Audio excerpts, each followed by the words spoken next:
అఖిలభువనదీపం భక్తచిత్తాబ్జసూర్యం సురగుణమునిసేవ్యం తత్వమస్యాదిలక్ష్యం హరిహరసుతమీశం తారకబ్రహ్మరూపం శబరిగిరినివాసం భావయీభూతనాదం. స్వామి శరణమయ్యప్ప. ప్రియమైన బంధువులారా, ఆశిసిన వారి సౌజన్యంతో మనం ఈ ఒక్క కార్యక్రమాన్ని ప్రారంభించుకున్నాము. పురుషోత్తమ లక్ష్మీపతి సరసిజ గర్భాదిమౌని సన్నుతి చరిత మురభంజన సురభంజన వరదుడవు నాకు భక్త వత్సల కృష్ణ అని చెప్పేసని ఈ కృష్ణ శతకకర్త ఈ పద్యాన్ని ఎంతో చక్కగా చెప్పడం జరుగుతోంది. పురుషుల్లో ఉత్తమైనటువంటి వాడా, లక్ష్మీకి పతి అయినటువంటి వాడా, భర్త అయినటువంటి వాడా, ఈ యొక్క సరసిజ గర్భ అంటే ఈ బ్రహ్మ యొక్క ఉత్పత్తికి మూల కారణమైనటువంటి వాడా, అంటే నాభిస్థానము నుంచి కమలం ఉద్భవించి బ్రహ్మని పుట్టించినటువంటి వాడా అని చెప్పేసని ఇక్కడ ఈయన స్తుతి చేస్తున్నాడు.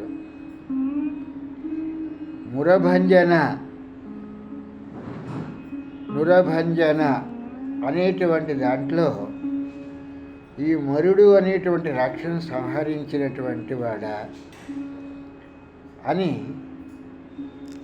నీవు ఈ యొక్క రాక్షసుల్నే సంహరించడం కాదయ్యా, రాక్షసులను సంహరించాను అని అంటున్నావు. ఆ రాక్షసులతో పాటు నన్ను కావు, నాలో ఉన్నటువంటి అసుర శక్తులను నిర్మూలింపజేసి నన్ను నీ దాసుడిగా కావుము అని చెప్పేసని ఈ యొక్క కృష్ణ శతకకర్త చాలా చక్కగా చెప్పటం జరిగింది. అసుర శక్తులు ఎక్కడో ఉన్నాయి, ఈ అసుర శక్తులతో ఈ యొక్క విరాట్ పురుషుడి తాలూకు రిప్రజెంట్ అయినటువంటి ఈ యొక్క మహావిష్ణువు, ఈ యొక్క శివుడు, పార్వతి, వీళ్ళు మాత్రమే పోరాడుతున్నట్టుగా కనిపిస్తోంది. ప్రతి కథాగమనంలో కూడా విష్ణువు అనేటువంటి వాడు ఈ ఒక్క రాక్షస సంహారం తప్పితే ఇంకా ఆయనకి వేరే ఏ విధమైనటువంటి పనులు లేవన్నట్లుగా ఈ యొక్క పురాణ ఇతిహాసాలు చూపుతున్నాయి. ఈ రాక్షసులు అనేటువంటి వాళ్ళు ఎక్కడున్నారు? ఈ రాక్షసుల తాలూకు ప్రవృత్తికి కారణమైనటువంటిది ఎక్కడున్నది?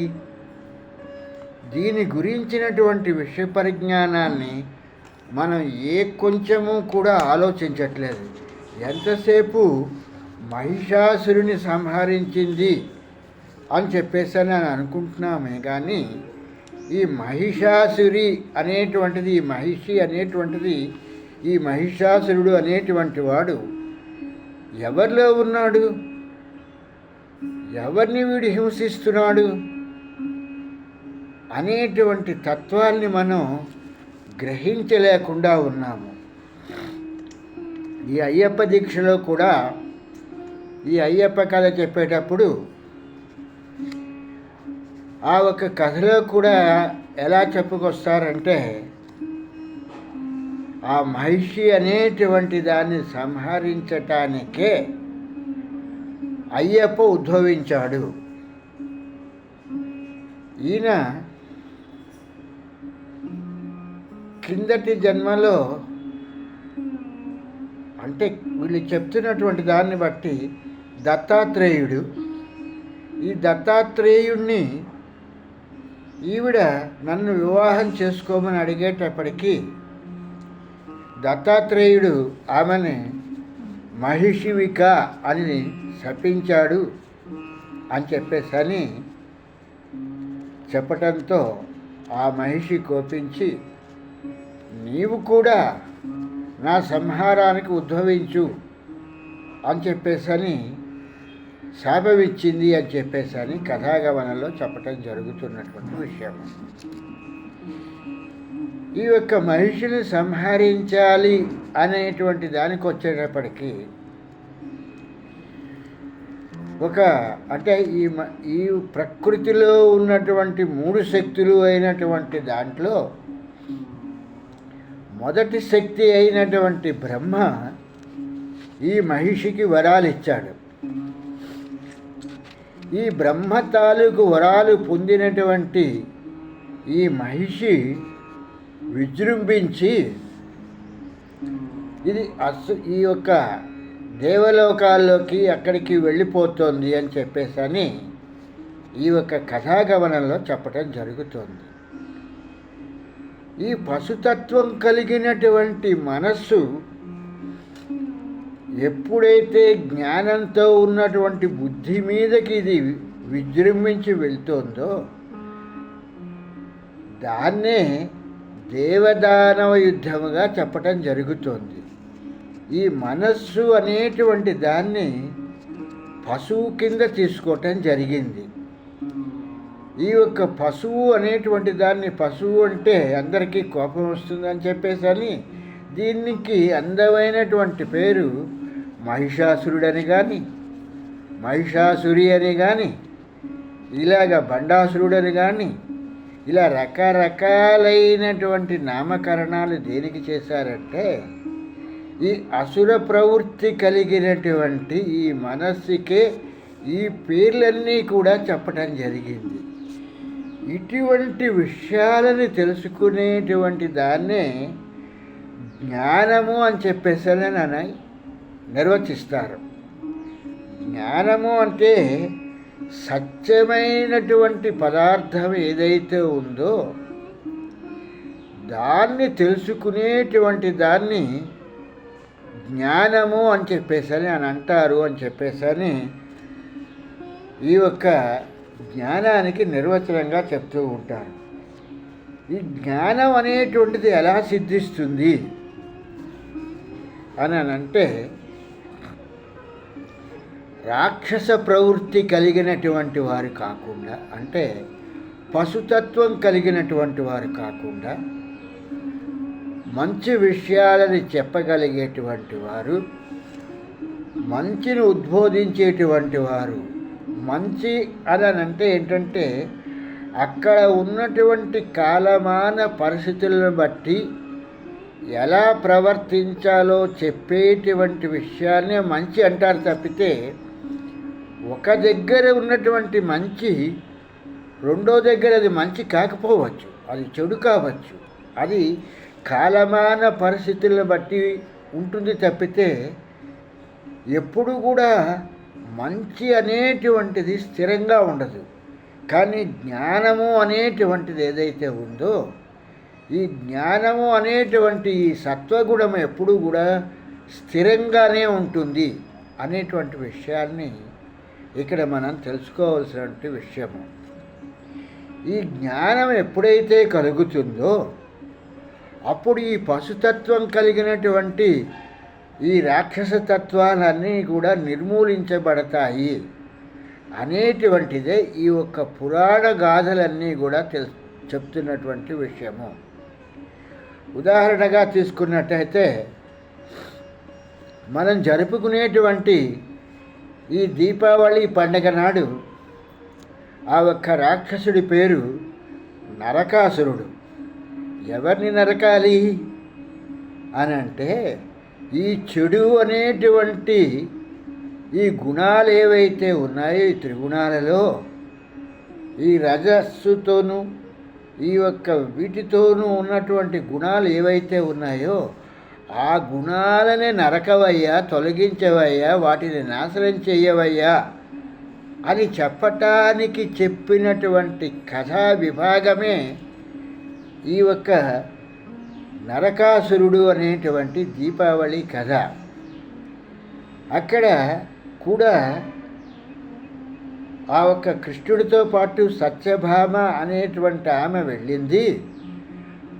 మాతృమూర్తి చేతిలోనే నరకాసురుడి తాలూకుకి అతని తాలూకు మరణం ఉండటం చేత సత్యభామ హస్త్రాలు ప్రయోగించింది అని చెప్పేసని ఇది ఒక కథాగమనంగా చెప్పుకొస్తూ ఉంటారు.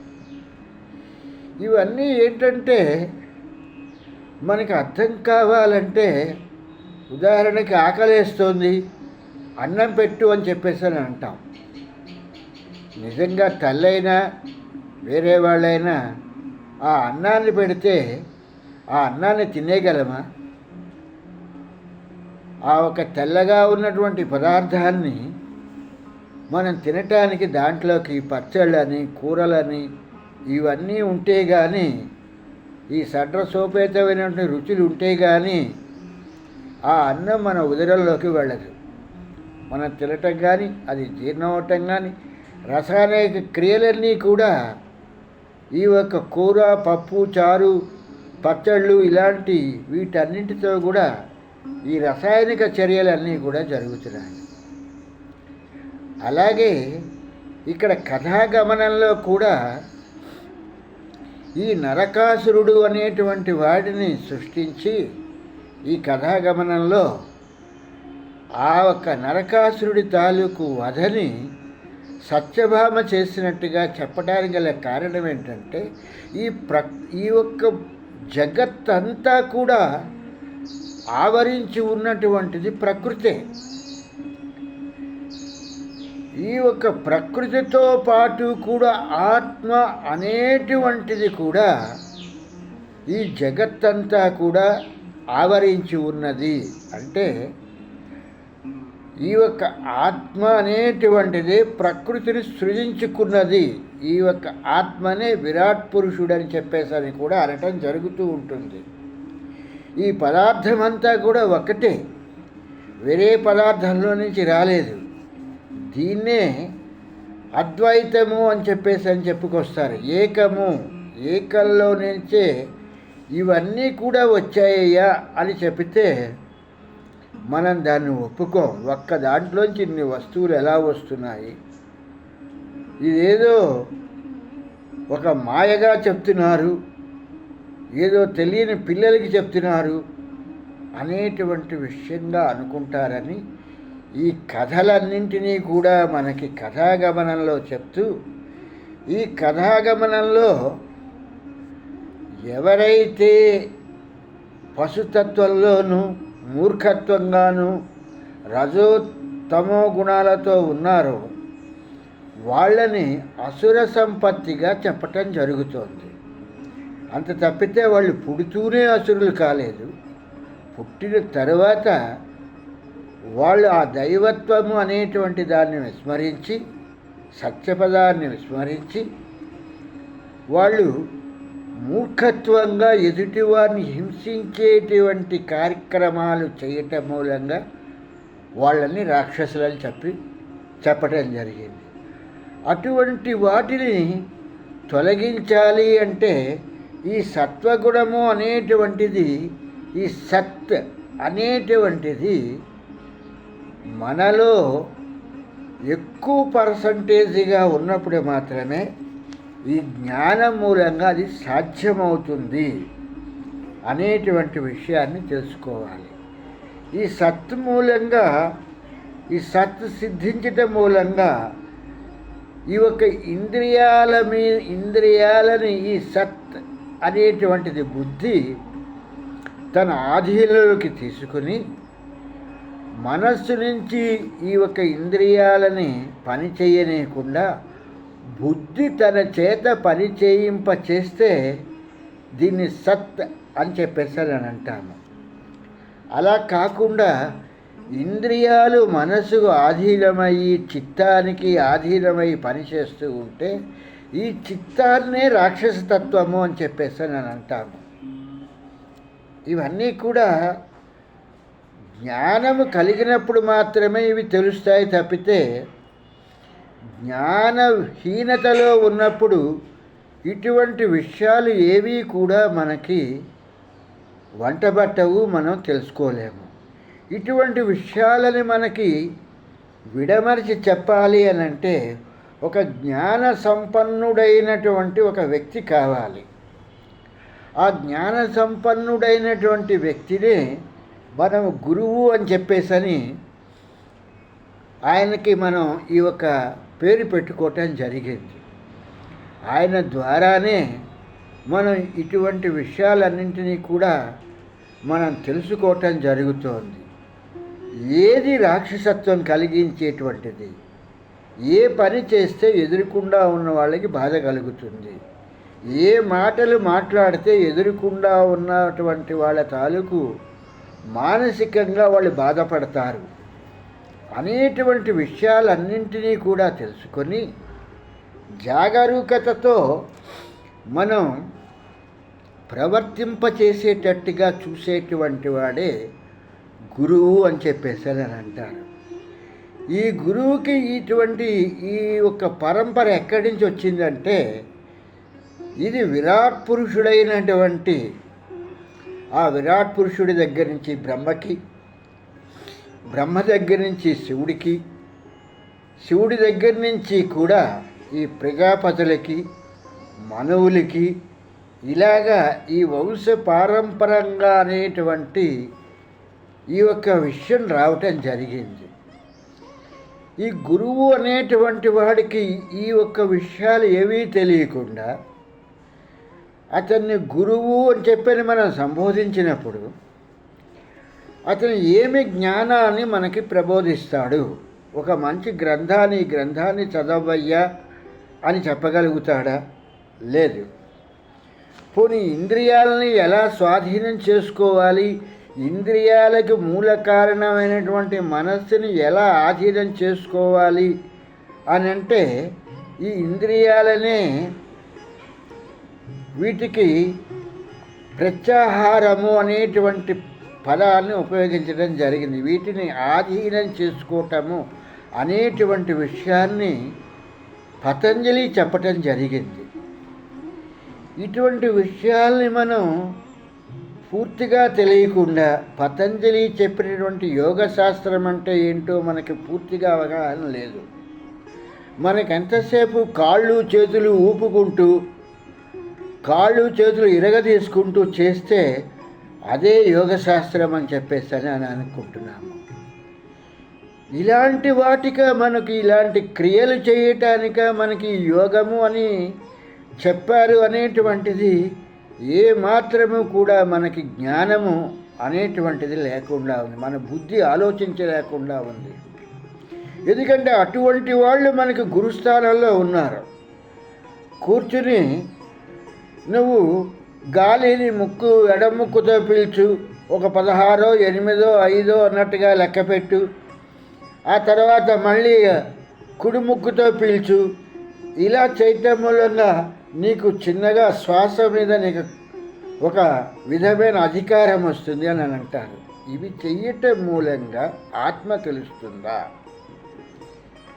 ఇక్కడ ఆత్మజ్ఞానం కావాలి తప్పితే ఈ శ్వాసకి సంబంధించి ఈ శ్వాస మూలంగా ఈ శ్వాస అనేటువంటి దాన్ని కుండలిలోకి తీసుకెళ్ళి శ్వాస శక్తిని కుండలికి తీసుకెళ్ళి అక్కడి నుంచి ఈ షట్చక్రాలని దాటించుకుని సహస్రానికి వచ్చేసాము, సహస్రాన్ని భేదించుకుని వెళ్ళిపోవాము.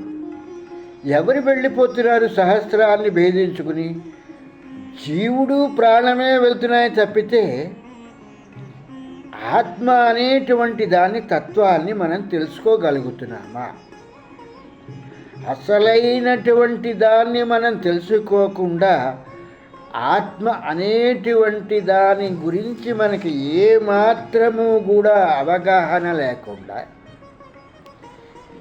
ఇవన్నీ కూడా చేయటం మూలంగా మనకు వచ్చేటువంటి ప్రయోజనం ఏమిటి? అందుకే దీని అసుర సంపత్తి అని చెప్పేసి ఈ యొక్క పురాణ ఇతిహాసాల్లో చెప్పడం జరిగింది. బండాసురుడు కానీ, లేకపోతే ధేనుకాసురుడు కానీ, లేదా రావణాసురుడు కానీ, లేకపోతే బలిచక్రవర్తి కానీ, ఆ ఒక్క పేర్లు పెట్టడంలోనే ఆ ఒక్క ఋషి సాంప్రదాయము దానికి సంబంధించినటువంటి విషయాన్ని, అది బహిర్గతమా అంతర్గతమా అనేటువంటిది బలి. దేన్ని బలి చేయటము?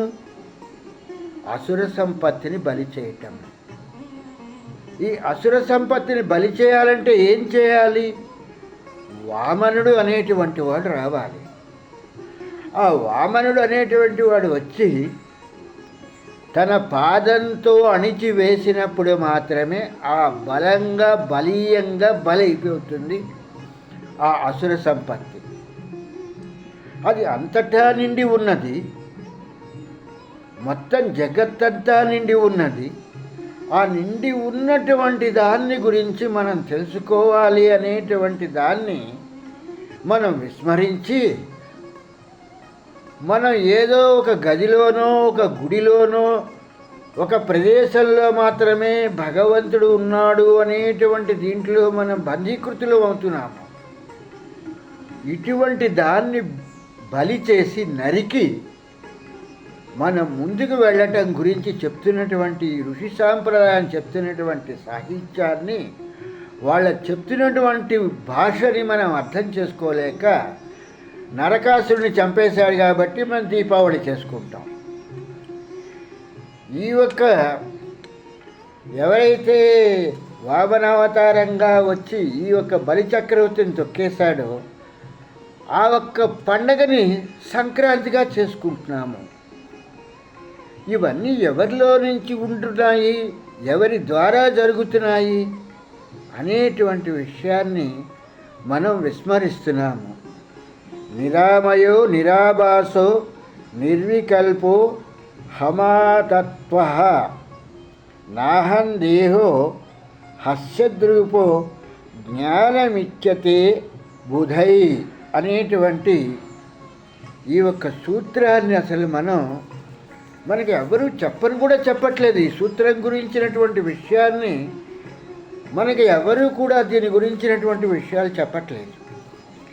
ఎంతసేపు వామనుడు వచ్చాడు, బలిచక్రవర్తిని 3 అడుగులు ఇవ్వమని చెప్పని అడిగాడు. 1 అడుగుతో భూమిని అంతా కూడా తను ఆక్రమించాడు. 2వ అడుగుతో ఆకాశాన్ని ఆక్రమించాడు. 3వ అడుగు ఎక్కడ పెట్టమంటావు అంటే నా నెత్తి మీద పెట్టని చెప్పేసి బలిచక్రవర్తి అంటున్నాడు. ఇటువంటి విషయాల మీదే మన తాలూకు మనస్సు కేంద్రీకృతం అవుతుంది. కానీ ఈ యొక్క సూత్రమైనటువంటి దాంట్లో మనం ఎప్పుడూ కూడా నిరామయో అనేటువంటి ఈ విషయాల గురించి మనం ఆలోచించటం లేదు. మన గురువులు కూడా, మనకు దొరికిన గురువులు కూడా ఎలాగున్నారంటే, ఎంతసేపు అసురుల్ని సంహరించాడు. ఆ యొక్క విరాట్ పురుషుడు అనేటువంటి వాడు విష్ణువుగాను, పార్వతీగాను, శివుడుగాను, అయ్యప్పగాను అని చెప్తున్నారు తప్పితే ఎక్కడి నుంచి సంహరిస్తున్నాడు? ఎక్కడున్నాయి ఆ అసుర వృత్తులు? అవి ఎవరు కూడా మన గురు సాంప్రదాయంలో వాళ్ళకి అర్థమైతే మనకి చెప్పటానికి, వాడికే అర్థం కాలేదు. వాడు మనకేం చెప్తాడు? కానని వాని నూతగుని కానని వాడు విశిష్ట వస్తువులని చెప్పేసి అన్నట్టుగా చిన్నప్పటి నుంచి కూడా ఈ అసుర కథలను వినటము, ఈ అసుర పురాణాలని చదువుకోవటమే మనకి మిగులుతున్నటువంటి విషయము. కనుక ఇటువంటి విషయాలన్నింటినీ కూడా ఆ వెంకటనాథుడి తాలూకు దయా కృపా కటాక్షాలతో చక్కని గురువు దొరికి మనకి జ్ఞానాన్నిచ్చి ఇటువంటి విషయాలన్నింటినీ కూడా మనకి చెప్పి మార్గాన్ని చూపించేటువంటి ఆ మార్గబంధువైనటువంటి ఆ అయ్యప్ప, ఆ జ్యోతి స్వరూపిని ప్రార్థించుకుంటూ స్వామి శరణం, స్వామి శరణం, స్వామియే శరణం అయ్యప్ప.